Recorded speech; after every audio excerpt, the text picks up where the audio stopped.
The chair you're sitting in right now is moving.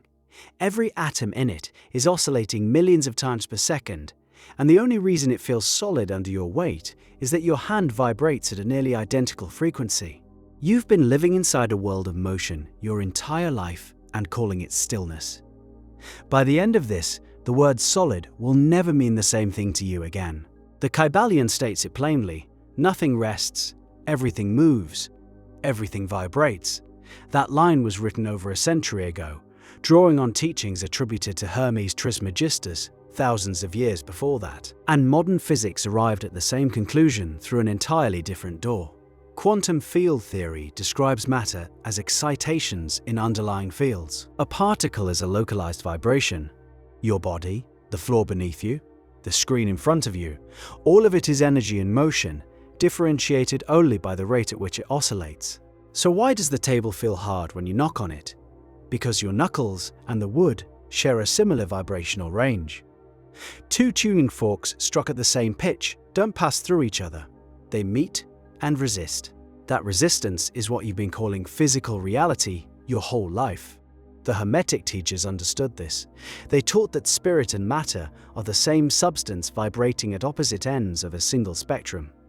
Dense matter sits at the lowest frequencies. Pure consciousness occupies the highest. Everything between, thought, emotion, sound, light, flesh, is just a different address on the same scale. Think about what that means for your daily experience. The anxiety sitting in your chest right now has a vibrational signature.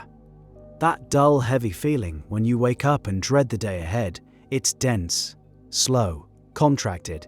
And the moments when you feel alive, when laughter comes easy and time disappears, those carry a completely different quality. Lighter, faster, expansive. You already know the difference between these states in your body. The Hermetic tradition says you're feeling the actual shift in frequency. This raises an uncomfortable question. If your emotional state is a frequency, and frequency can be changed, who's been tuning yours? Most people inherit their vibrational baseline from their environment, the household they grew up in, the conversations they repeat every day, the media they consume before bed. Year after year, the same inputs produce the same internal frequency, and that frequency produces the same thoughts, the same reactions, the same life. You look at your circumstances and assume they're fixed. The Hermetic teaching says your circumstances are a printout. The frequency came first. The Kybalion describes 3 planes of vibration: physical, mental, and spiritual, each containing countless subplanes. On the physical level, vibration shows up as the difference between ice, water, and steam. Same substance. The only variable is how fast the molecules move. Slow vibration, rigid, locked in place. Increase the rate and the structure loosens, flows, becomes adaptable. Push it higher still and it becomes invisible, steam rising beyond the threshold of sight. Your mental state follows the same law. A mind locked in fear operates like ice. Rigid patterns, frozen responses, everything contracted around the perceived threat. Raise the vibration through sustained attention, through deliberate shifts in assumption, and that rigidity softens. Thoughts flow differently. Options appear where walls used to stand. Push higher, into states of genuine knowing, of creative absorption, of deep stillness. And the old mental structures become as invisible as steam. They simply lose their hold. But here's where most people stall. They understand the concept intellectually and then wait for the vibration to shift on its own. The Hermetic tradition is explicit. Vibration responds to will. The word will gets misunderstood as force, as gritting your teeth and pushing through. The Hermetists meant something closer to sustained direction of consciousness. You choose what you give your attention to. Attention feeds frequency. Frequency shapes experience. Neville Goddard, drawing heavily on these Hermetic roots, taught a practice that cuts straight to the mechanism. He called it living in the end. You construct the sensory experience of your desired state in imagination, the texture of it, the emotional tone, the specific details, and you dwell there until it feels natural. You're training your system to vibrate at the frequency of the fulfilled wish. The images aren't decoration, they're tuning instructions. Consider how radically this reframes struggle. When something you want hasn't shown up yet, the usual response is to fixate on its absence, You check the mailbox, you refresh the page. You scan your reality for evidence and find none. Each scan reinforces the frequency of lack. Each moment of doubt is a vote for the current vibration. The Hermetic practitioner does something counterintuitive. They stop scanning the outer world and adjust the inner one. They treat their imagination as the primary instrument and the physical world as the delayed readout. This requires genuine discipline. Your senses are persuasive. When you look at your bank account and it shows a number that contradicts your desired state, every cell in your body wants to react to what's visible. The practice asks you to hold a frequency that doesn't yet have physical evidence. That gap between the inner state and the outer reflection, that's where most people break. They assume the absence of evidence means the frequency isn't working. Actually, the gap is the lag time between cause and effect across vibrational planes. The mental plane moves faster than the physical. Thought reorganizes instantly. Matter takes longer to catch up. The Kybalion calls this the principle of correspondence. As above, so below. As below, so above. The pattern you hold on the mental plane must eventually express on the physical plane, because they're connected points on the same vibrational spectrum. A change at one level ripples through every other level. The only question is whether you'll sustain the new frequency long enough for the correspondence to complete. And this is where the teaching gets sharp. Most spiritual advice tells you to raise your vibration. The Hermetic framework goes deeper. It tells you to become conscious of vibration itself.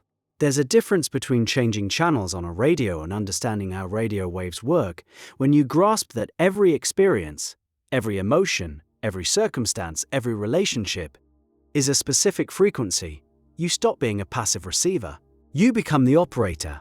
Watch what happens in your own life when you test this. Pick a situation that bothers you, a recurring conflict, a financial pattern, a relationship dynamic that keeps repeating. Instead of analyzing the content, the words said, the money lost, the behavior repeated, ask a different question. What frequency am I holding when I engage with this? The answer usually arrives as a body sensation, tight chest, shallow breath, a heaviness behind the eyes. That sensation is the vibration. The external situation is just the physical plane catching up to it. Now shift the frequency deliberately. Hold the inner state of the situation resolved. Feel what relief feels like in your body. Feel the specific relaxation in your shoulders when something you've been carrying finally lifts. Stay there. The mind will fight you. It wants to return to the familiar frequency because familiar feels safe, even when familiar feels terrible. Each time you return to the new state, you're weakening the old pattern and strengthening the new one. The Hermetists describe this as mental transmutation. You're doing alchemy on the level of consciousness itself. One honest caveat from within the tradition: this work reveals how deeply habitual your vibrational patterns are. You might sustain the new frequency for an hour, and then a single conversation, a single headline, a single memory pulls you back to the old baseline. That gravitational pull towards your default frequency is the real opponent. The outer circumstances were never the problem. Your practiced vibration was generating them on schedule. The masters of this tradition, Hermes, the alchemists, the mystics who encoded these principles in symbol and allegory, all pointed to the same truth. The physical world is the slowest vibration of consciousness. When you change consciousness, you change the world that consciousness projects. The delay between the inner shift and the outer rearrangement is what tests your conviction. Everyone can hold a new frequency for 5 minutes. The question is whether you can hold it when nothing visible has changed yet, when the evidence still reflects the old pattern, when the people around you still respond to who you were last month. That patience, that sustained inner knowing in the face of contradictory evidence, the Hermetic tradition calls it mastery. And mastery doesn't arrive through a single insight. It arrives through practice, through catching yourself mid-reaction and choosing the frequency you want instead of the one your history trained you to default to, through sitting in imagination every night and tuning your state to the version of life you're growing into. Everything vibrates: the desk, the doubt, the dream you keep returning to at 3 a.m. They're all the same energy at different speeds. The only question worth asking is which frequency you'll practice today, the one your past installed, or the one your future is waiting to match.